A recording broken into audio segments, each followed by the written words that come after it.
नमस्कार, आप देख रहे हैं टोटल टीवी और मैं हूं आपके साथ सत्यम गौर। हमारी खास पेशकश में आपका स्वागत है। प्रदेश में बीजेपी ने अभी से 2029 विधानसभा चुनाव की तैयारियां शुरू कर दी हैं। पार्टी का लक्ष्य विपक्ष को गई सभी 42 विधानसभा सीटों को भी जीतना है और इसके लिए जमीनी स्तर पर तैयारी शुरू कर दी गई है। ये संकेत सीएम नायब सिंह सैनी ने अपनी जुलाना विधानसभा रैली में दे चुके हैं। गौरतलब है कि इस तरह की रणनीति सीएम रहते मनोहर लाल ने बनाई थी और जिसका फायदा भी पार्टी को 2024 के विधानसभा चुनाव में मिला।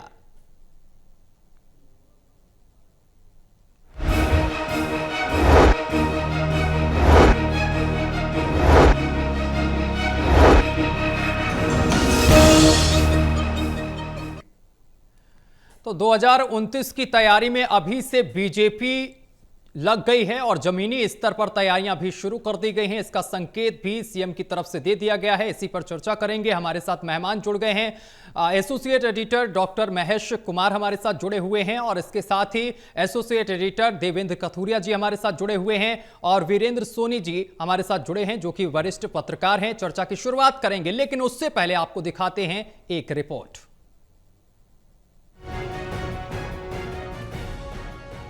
सही बात है, बीजेपी वो करती भी है जो ये कहती है। पार्टी के नेता अक्सर अपने भाषणों और दावों में कहते हैं कि बीजेपी ऐसी पार्टी है जो एक चुनाव खत्म होते ही दूसरे की तैयारी में लग जाती है। हरियाणा में तीसरी बार और ट्रिपल इंजन की सरकार को पटरी पर चढ़ाने के बाद पार्टी अब 2029 के चुनाव की तैयारी में लग गई है, यानी अभी से विपक्ष पर दबाव बनाने की रणनीति। आप सबके आशीर्वाद से जिन्होंने इस क्षेत्र जुलाना से चुनाव लड़ा, थोड़ी सी कमी रहेगी, नहीं तो हमने भी भेज दिया था चंडीगढ़।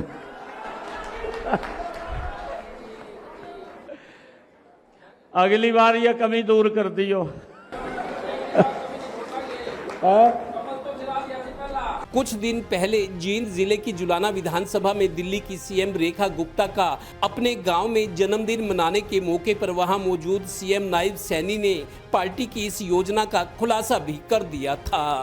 एक साधारण से परिवार का बेटा नायब सिंह सैनी अभी बता रहे थे कि कंप्यूटर ऑपरेटर का काम करते थे। एक साधारण सी परिवार की बेटी जिसकी कोई पॉलिटिकल पृष्ठभूमि नहीं थी, आज नरेंद्र मोदी जी के नेतृत्व में किसी राज्य के सर्वोच्च पद पे बैठ करके हर निर्णय को लेने में भूमिका निभाते हैं, तो ये मात्र भारतीय जनता पार्टी और नरेंद्र मोदी जी के नेतृत्व में है। गौरतलब है कि तत्कालीन सीएम मनोहर लाल ने अपने टाइम में ये रणनीति बनाई थी कि विपक्ष ने इससे पहले जो सीटें जीती उनसे ये सीटें छीनी जाएं। 2024 के विधानसभा चुनाव में बीजेपी को इस तरह की तैयारी और रणनीति का रिजल्ट भी मिला और प्रदेश में तीसरी बार बीजेपी की सरकार बन गई। अब पार्टी ने 2029 के चुनाव की तैयारियां 2025 में ही शुरू कर दी हैं। विपक्ष जाए तो जाए कहां, करे तो करे क्या, इतना दबाव और माइंड गेम। इसीलिए तो बीजेपी आज सियासत की गाड़ी में ड्राइविंग सीट पर बैठी है। Haryana bureau total news. और चलिए चर्चा की शुरुआत करेंगे। हमारे साथ देवेंद्र कथुरिया जी जुड़े हुए हैं। सबसे पहले देवेंद्र जी, मैं आपसे ही शुरुआत करूंगा इस चर्चा की। देवेंद्र जी, जिस तरीके से जुलाना में सीएम पहुंचे और उन्होंने भाषण दिया, इस दौरान उन्होंने संकेत एक साफ तौर पर दे दिया 2029 को लेकर, विधानसभा चुनाव को लेकर। अब यह रणनीति है कि जो 42 सीटें विपक्ष के पास हैं उनको भी जीतना है 2029 में, तो ये कितना संभव होगा और किस तरीके की रणनीति बीजेपी को बनानी होगी? देखिए सत्यम, अभी 4 साल पड़े हैं चुनाव में, अभी तो 1 साल भी पूरा नहीं हुआ। ये ठीक है, बीजेपी अपनी जिस तरीके की पैकेजिंग और मार्केटिंग और विरोधी को कमजोर करना, इन सारे दाव पेच में बहुत परफेक्ट है। ये जुलाना में मुख्यमंत्री जी ने जो कहा है कि अब हमारी नजर कहां पे, उन्होंने इशारा किया है।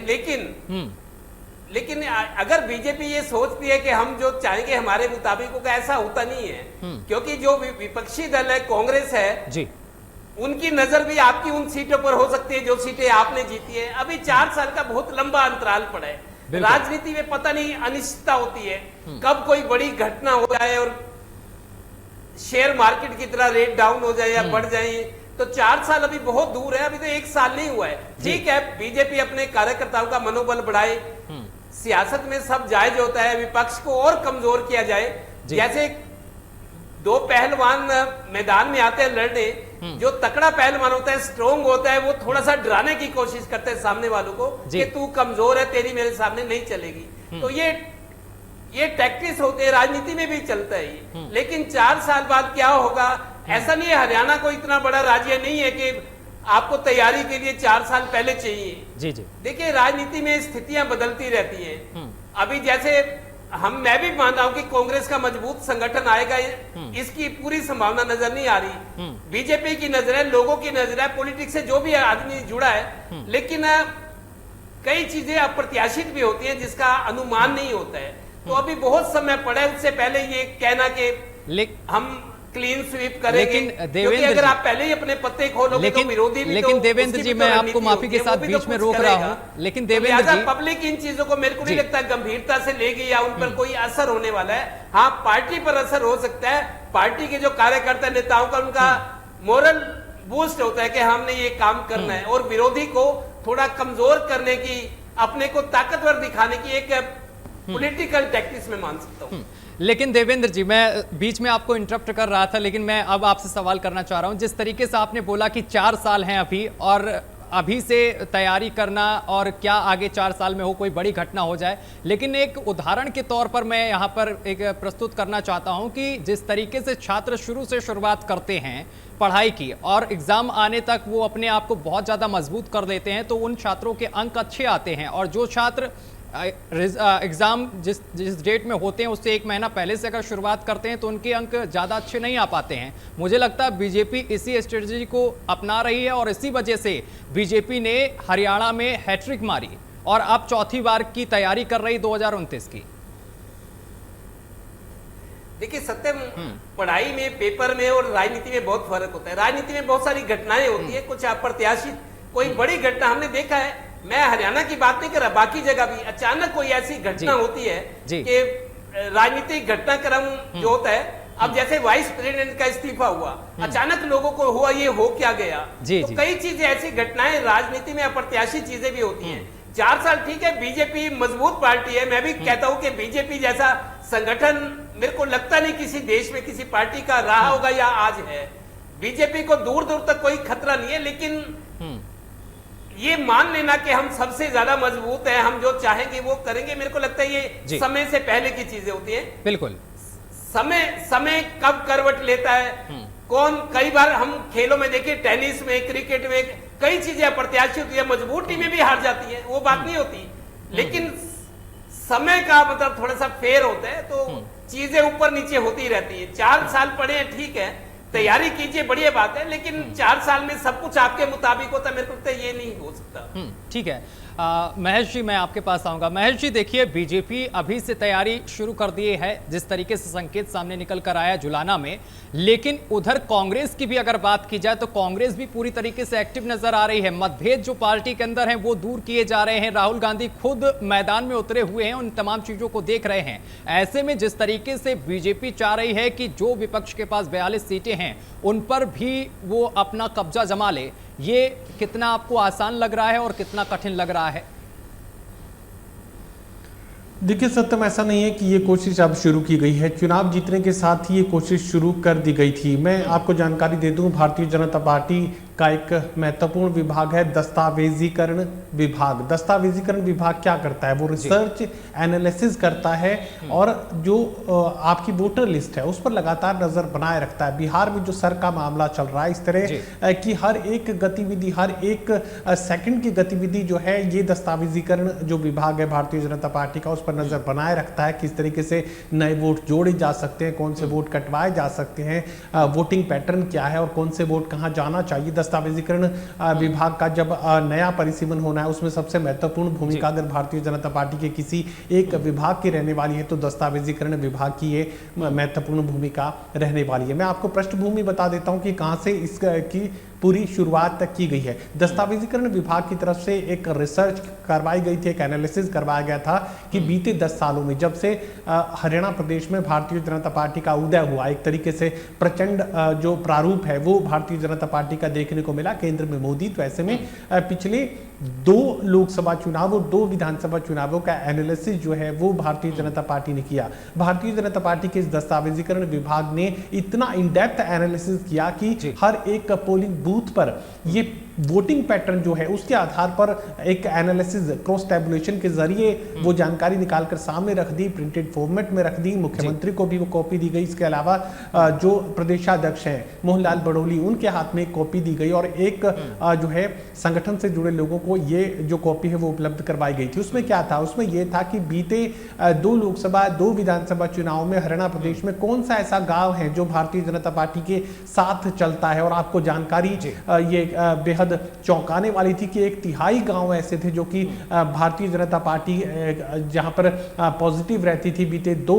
विधानसभा चुनावों के जब एनालिसिस करवाए गए तो कहा जाता कि ग्रामीण क्षेत्रों में पार्टी कमजोर होती है, लेकिन 1/3 गांव ऐसे थे जहां पर भारतीय जनता पार्टी मजबूत साबित हुई। अब ये मानकर चलिए कि नायब सिंह सैनी और संगठन और रणनीति बनाने वाले लोगों को इस बात की पुख्ता जानकारी है कि कौन से पोलिंग बूथ पर भारतीय जनता पार्टी के ज्यादा वोट पड़ेंगे, कौन सी पोलिंग बूथ पर विपक्ष के ज्यादा वोट पड़ेंगे। यानी भारतीय जनता पार्टी की विचारधारा के साथ कनेक्ट करने वाला कौन सा पोलिंग बूथ है, कौन सा पोलिंग बूथ ऐसा है जो कि भारतीय जनता पार्टी की विचारधारा के खिलाफ जाता है। ये वोटिंग पैटर्न से पता चलता है। बीते 2 जो चुनाव है उनके एनालिसिस से पता चलता है कि जहां भारतीय जनता पार्टी लगातार जीतती रही, वहां ये मानकर चल रहे हैं कि वहां एनालिसिस जो है वो Bharatiya Janata party pro mindset के जो लोग हैं वो वहां के वोटर हैं।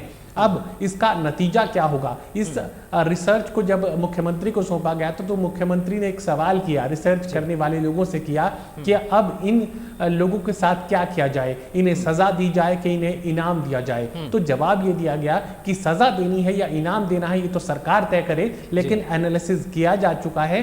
और जो जिक्र आप कर रहे हैं कि 42 सीटें जो हैं ये विपक्ष के पास है और कैसे वापस लाई जाएं। आप सिर्फ 42 सीटों का नहीं, ये 90 की 90 विधानसभा सीटों का एनालिसिस करवाया गया। हर एक पोलिंग बूथ के बारे में भारतीय जनता पार्टी को ये डॉक्यूमेंटेड जानकारी है कि यहाँ कितने जो लोग हैं वो भारतीय जनता पार्टी की विचारधारा के साथ चलते हैं, कितने लोग ऐसे हैं जो कि भारतीय जनता पार्टी की विचारधारा के खिलाफ चलते हैं, कौन कौन से ऐसे गाँव हैं जो भारतीय जनता पार्टी को हर एक चुनाव में हराने का काम करते हैं, कौन सा ऐसा गाँव है जो कि हर एक विधानसभा या लोकसभा चुनाव में वहां के पोलिंग बूथ पर भारतीय जनता पार्टी जीत कर ही निकलती है। तो ये आप इन डेप्थ एनालिसिस मान लीजिए, क्रॉस टैबुलेशन मान लीजिए, रिसर्च वर्क मान लीजिए कि भारतीय जनता पार्टी को सभी 90 सीटों पर हर एक पोलिंग बूथ के बारे में पूरी जानकारी है कि कहां कितने वोटर बीजेपी के साथ, कहां कितने वोटर बीजेपी के खिलाफ। तो ये मानकर चलिए कि इन 42 सीटों पर अब फोकस सरकार करेगी। अब कौन सी नीति अपनाई जाएगी ये मुख्यमंत्री को तय करना है। वो लोग जो कि भारतीय जनता पार्टी को बीते 2 लोकसभा 2 विधानसभा चुनाव में भारतीय जनता पार्टी को वोट नहीं दे रहे हैं, अब उन्हें सजा दी जाए कि इनाम दी जाए, ये मुख्यमंत्री को तय करना है। अब जिक्र यहां पर ये चल रहा है कि उनमें विकास कार्य तेज किए जाएंगे, तो ये मानकर चलिए फिर इनाम की कोशिश जो है सरकार की तरफ से होने वाली है। ऐसे लोग जो भारतीय जनता पार्टी के खिलाफ विचारधारा रखते हैं उन्हें विकास कार्यों की रफ्तार के साथ उन्हें ज्यादा काम देकर, उन्हें प्रायोरिटी देकर यहां सरकार अपने साथ जोड़ने की कोशिश करेगी। अब आप जिक्र कर रहे थे कि कांग्रेस का क्या? देखिए, कांग्रेस तो अभी भी अंदरूनी तूफानों में घिरी हुई है और हमले लगातार शीर्ष नेताओं पर जारी है। गौरव संपत सिंह जो कि पूर्व वित्त मंत्री प्रोफेसर संपत सिंह के बेटे हैं, कांग्रेस पार्टी के वरिष्ठ नेता हैं, उन्होंने भी भूपेंद्र सिंह हुड्डा का नाम लिए बिना ही बड़ा हमला बोल दिया है और बार बार ये सवाल सामने रख दिया है कि जो वोट काटू पार्टियों को वोट नहीं देने की बात कर रहे थे वो लोग ही अब पार्टी को एक तरीके से नुकसान पहुंचाने का काम किया। वोट काटू को वोट नहीं देना ये उनके मुंह से सुनते रहे, लेकिन आखिरकार जो है सत्ताधारी दल के साथ मिलकर कांग्रेस पार्टी को ही काट दिया। इस तरह के बयान जो है वो सामने आ रहे हैं। तो अभी तो अंदरूनी तूफान जो है कांग्रेस पार्टी का लगातार देखने को मिल रहा है। संगठन की मजबूती सृजन का जिक्र तो हो रहा है, लेकिन कब सृजन होगा उससे पहले तो लैंडमाइंस बिछी हुई हैं और एक्सप्लोजन लगातार जारी है। बिल्कुल बिल्कुल। वीरेंद्र जी, मैं आपके पास आऊंगा। वीरेंद्र जी, जिस तरीके से अभी से कवायद शुरू हो गई है 2029 की बीजेपी की तरफ से, ऐसे में 42 जो विपक्ष के पास सीटें हैं उनको भी जीतने की कवायद तेज हो गई है बीजेपी की तरफ से, उनको भी अपने पाले में लाने की कोशिश करेगी बीजेपी। और इसके साथ ही 2029 में हरियाणा में एक बार फिर से डंका बजाने की तैयारी कर रही बीजेपी। ये कितनी बड़ी चुनौती होगी बीजेपी के आगे इस बार? देखिए, भारतीय जनता पार्टी की संगठन की प्रक्रिया है जी। उस संगठन की प्रक्रिया के अंदर भाई मेरा बूथ सबसे मजबूत, इस तरह पार्टी अपने अभियान चलाती रहती है समय समय पर। और नेताओं के प्रवास कार्यक्रम भी इसी ढंग से तय किए जाते हैं। जो भारतीय जनता पार्टी में जहां पिछड़ी हुई है, जहां व्यापक समर्थन नहीं मिला, तो वहां पर ज्यादा फोकस किया जाता है। ये एक पार्टी की रणनीति है। अब देखिए, मुख्यमंत्री के अपने 15 अगस्त के बाद प्रवास कार्यक्रम शुरू होंगे, हर विधानसभा क्षेत्र में जाएंगे, संपर्क अभियान है। मनोहर लाल जी के समय में भी ऐसा संपर्क अभियान चलता रहा है। और अब भी देखिए, पार्टी जो है अपने संगठन की दृष्टि से मजबूत होने के साथ साथ व्यापक जनसंपर्क पर बल दे रही है। अब जो भारतीय जनता पार्टी जिन 42 सीटों पर समर्थन हासिल नहीं कर पाई, उनको कैसे मजबूत किया जा सकता है, वहां पर संगठन की जिम्मेदारी किसी दी जाए, ताकि वहां के लोग ये ना समझे कि वहां उनका कोई जनप्रतिनिधि नहीं है, ताकि उन्हें लगे कि सत्तारूढ़ दल का ही विधायक है। तो ऐसे में उनके काम कराए जाए, वहां विकास कार्य हो, ये सब दृष्टि से पार्टी योजना बनाती रहती है। और पहले में जब 2019 में थे, जो लोग विधानसभा चुनाव हार गए थे, उनको ये जिम्मेदारी दी गई थी। इस बार ये चर्चा चल रही है कि जिम्मेदारी पड़ोस के विधायक को दी जाए, लेकिन ये अनुभव इतना अच्छा कारगर नहीं रहेगा, क्योंकि विधायक की अपनी ही व्यस्तताएं काफी होती हैं। वो अपने निर्वाचन क्षेत्र में ही रहता है, ज्यादा उसकी रुचि भी अपने निर्वाचन क्षेत्र में रहती है, तो पड़ोसी के निर्वाचन क्षेत्र में तो उसकी होगी नहीं। तो संगठन की दृष्टि से समय समय पर ऐसी योजनाएं बनाई जाती रहती है, पार्टी उस पर काम करती रहती है। अब भारतीय जनता पार्टी और कांग्रेस के अगर हम वोट प्रतिशत पे देखें, कोई विशेष अंतर नहीं था, लेकिन सीटों में अंतर आ गया था। और देखिए, भारतीय जनता पार्टी की 40 से 48 सीटें होगी, 8 सीटों में वृद्धि होगी। सीटें तो कांग्रेस की भी बढ़ी हैं, लेकिन कांग्रेस ने की जो सीटिंग थी, सीटिंग में जो आधी जो सीटें थी वो कांग्रेस चुनाव हार गई थी, और सीटिंग और गेटिंग का फार्मूला था, कांग्रेस के लिए लाभप्रद नहीं रहा। तो देखिए, हर पार्टी अपने ढंग से विचार करती है, योजनाएं बनाती है और चुनावी रणनीति बनती है। तो भारतीय जनता पार्टी अपने संगठन के बल पर अब उन विधानसभा क्षेत्रों में भी सभाएं भी करेगी, अपना संगठन भी मजबूत बनाएगी और लोगों के बीच भी जाएगी। भारतीय जनता पार्टी जितने भी लाभार्थी हैं, जो भारतीय जनता पार्टी सरकार की योजनाओं से लाभ लेने वाले लोग हैं, पार्टी उनसे निरंतर संपर्क रखती है, ताकि उनके साथ संवाद बना रहे, उसके साथ पार्टी उनको अपने वोट बैंक में परिवर्तित कर सके। तो ये पार्टी की अपनी रणनीति है। अब पार्टी को अभी अपने प्रदेश अध्यक्ष तय करना है, तो ऐसे में नई कार्यकारिणी भी बनेगी प्रदेश की, तो नए नए लोग आएंगे, तो नए ढंग से योजना बनेगी। लेकिन सरकार अपने स्तर पर काम कर रही है, पार्टी अपने स्तर पर करेगी, और संगठन की मजबूती के लिए इस तरह के कार्यक्रम चलते रहते हैं, कोई नया नहीं है इसमें। बिल्कुल। देवेंद्र जी, विधानसभा जब चुनाव हुए थे उस दौरान रूठने और मनाने का सिलसिला भी काफ़ी देखने को मिला, चाहे बीजेपी हो या फिर कांग्रेस हो। कुछ कांग्रेस के कैंडिडेट थे वो बीजेपी में शामिल हो गए, बीजेपी के कैंडिडेट थे वो कांग्रेस में शामिल हो गए। इसकी वजह थी टिकट को लेकर काफ़ी खींचतान मची हुई थी। क्या इस चुनाव में जो 2029 की तैयारी अभी से की जा रही है, बीजेपी को इस पर ध्यान देने की बहुत ज़रूरत होगी कि अपने जो उनके कैंडिडेट हैं वो पार्टी छोड़कर दूसरी पार्टी में ना जाएं, अगर उनको इन 42 सीटों पर भी कब्जा पाना है, जिस तरीके से बीजेपी दावे ठोक रही है? देखिए सत्यम, अभी 90 सीटें, 90 में से 48 सीटें बीजेपी ने जीती, बहुमत के साथ सरकार बनाई। 47 का बहुमत का आंकड़ा, 48 सीटें जीती। जो 42 बची थी, 42 में 37 सीटें कांग्रेस ले गई, इनेलो के 2 जीते, 37, 2, 39 और 3 इंडिपेंडेंट, 42, ये 42 सीटें हैं। जो टिकट की बात है, मेरे को लगता है चुनाव बहुत सारे लोग ऐसे हैं जो इनेलो छोड़कर, जेजेपी छोड़कर, कांग्रेस छोड़कर बीजेपी में गए थे, उनको बीजेपी में संभावनाएं ज्यादा नजर आती, और बीजेपी में गए नहीं थे। बीजेपी ने उनको लपक लिया था कि आओ मेरे पास, आपको टिकट देंगे, क्योंकि सामने वाले को, विरोधी को कमजोर करना था। बीजेपी के पास लोग गए, ठीक है, मजबूत नेता, लेकिन बीजेपी को जो लगता था कि ये हमारे पास आ जाए, हमारे पाले में, तो हम मजबूत हो जाएंगे, तो वो भी किया गया। चुनाव के टाइम 2, 4, 6 महीने पहले प्लानिंग शुरू हो जाती है, डोरे डाले जाते हैं, उसमें उनको बहलाया जाता है, फुसलाया जाता है, दूत भेजे जाते हैं कि आ जाओ आपके लिए कुछ फायदे का सौदा है। तो राजनीति में सारे दाव पेच खेले जाते हैं।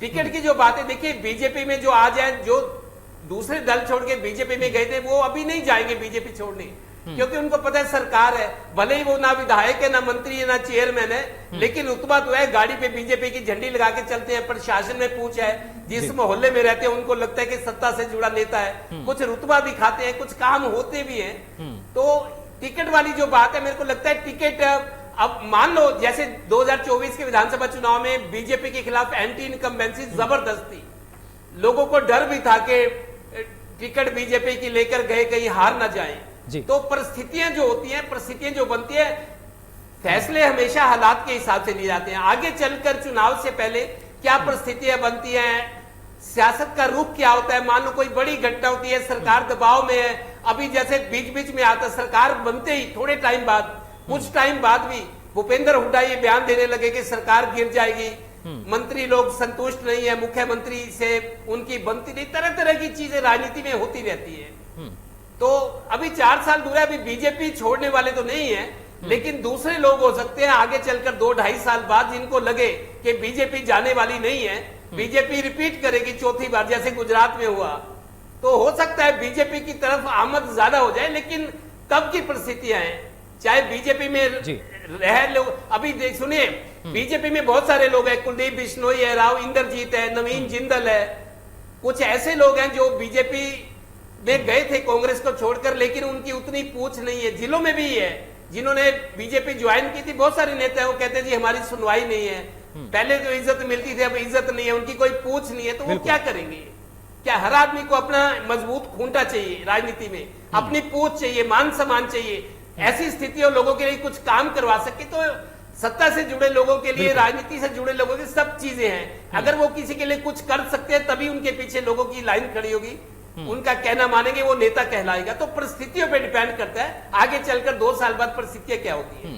महेश जी, हरियाणा में क्या राजनीतिक समीकरण पर भी बीजेपी को ध्यान देने की जरूरत है? इस बार सैनी कैबिनेट का जिस तरीके से विस्तार हुआ उसमें सभी जातियों को ध्यान में रखा गया, तो आगे भी क्या इस पर पहल करना, ध्यान देना बहुत जरूरी हो जाएगा 2029 के चुनाव में?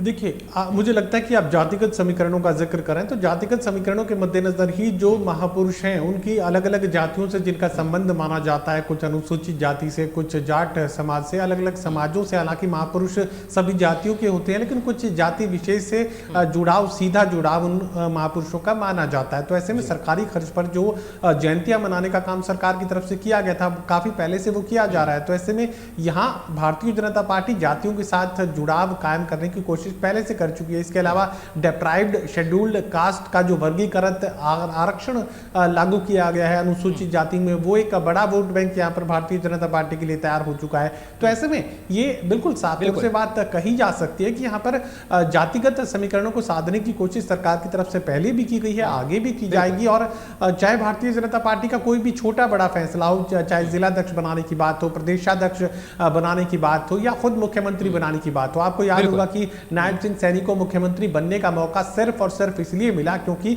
ओबीसी से उनका संबंध था, और ओबीसी जातियों को आकर्षित करने के लिए भारतीय जनता पार्टी ने नायब सिंह सैनी के चेहरे का इस्तेमाल किया। तो ये मानकर चलिए कि जातिगत समीकरणों को साधने की जो कोशिश भारतीय जनता पार्टी कर सकती है वो कोई दूसरा राजनीतिक दल नहीं कर सकता, और बहुत पहले से भारतीय जनता पार्टी इस पर काम कर रही है। ठीक है वीरेंद्र जी, समय की कमी, मैं आपसे एक छोटा सा सवाल लेना चाहता हूं।